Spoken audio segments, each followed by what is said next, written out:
kasama na yung babaeng mahal mo. Ito naman kasi, pinigilan mo pa ako eh. Kala siguro nung uurungan ko siya. Alam mo, matatakot ako dun. Ano ka ba, Simon? Ano? Pagtatanggol mo pa siya?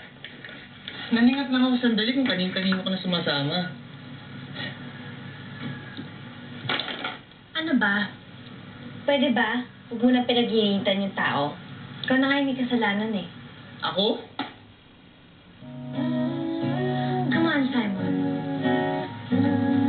Mahal mo pa ba ako? Nagmamahalan ba tayo? Anong klaseng tanong yan? Alam mo, matagal ko nang tinitiis na second priority ako. Dahil akala ko, mahal pa kita. Pero hindi na pala. Simon, nasanay ako na tayong dalawa. Ikaw, mahal mo pa ba ako?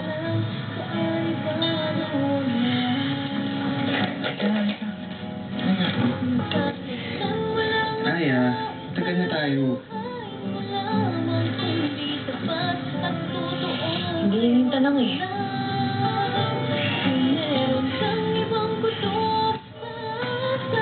Ikaw na ang best friend ko.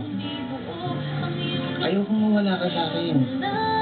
Ikaw na nung nasasandalan ko eh. Alam mo na eh. Lalo na ngayon. Ano yung schoolwork ko?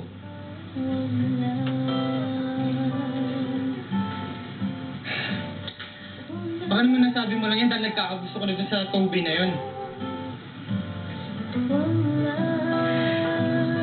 Kung ganun man, Simon, hindi mo ako masisisi.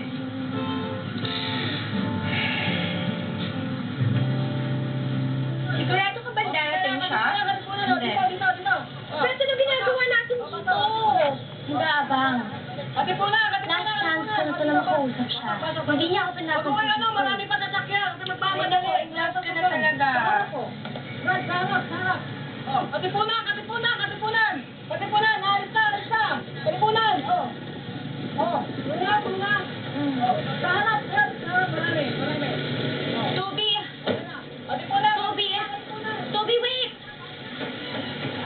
Toby! Oh, bakit? Di ba tawag kayo sa gulo? Baka ako napaaway dito, baka ako naman sisilin nyo.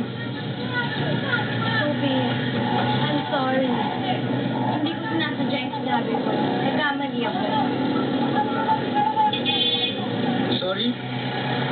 Alam mo, dapat huwag ka mag-sorry sa akin eh. Okay lang yun. Dapat nga umuiwas ako ngayon eh. Baka ako nang paisipin na show na mo. Toby, Alam mo, sayang eh. Sayang dahil ikaw lang bubag sa akin. Pero wala eh. Hindi ko na maintindihan eh. Tsaka kahit anong explain ang gawin ko sa'yo, hindi pa rin mawawala sa mga isip niyo kung gaano ang kasama. Sige. Nasip na nga lang ako.